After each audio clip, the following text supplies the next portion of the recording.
How similar is the book of Revelation to Old Testament prophetic literature?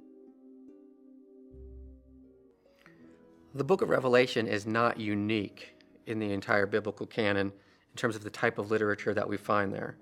There are actually several books in the Old Testament that correspond to the same literary type of genre.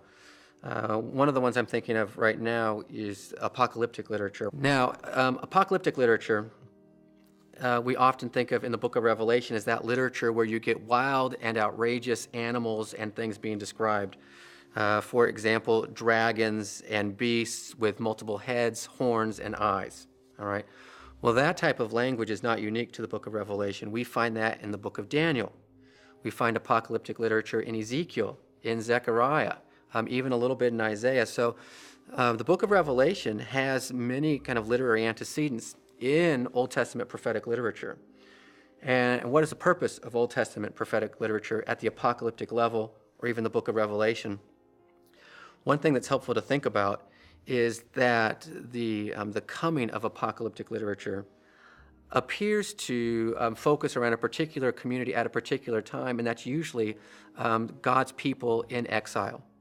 And so if you think of Ezekiel, who was cast into exile in Babylon and received apocalyptic visions, Daniel, who went into exile to Babylon, apocalyptic visions, John in exile in Patmos, apocalyptic visions. And the purpose of these apocalyptic visions, they were not to confuse people, which we normally think today, but actually to comfort and encourage God's people in this way.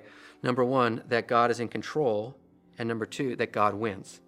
And those two really big themes kind of frame how apocalyptic literature, or what it embodies in terms of its content and when it is coming to God's people in terms of their timing.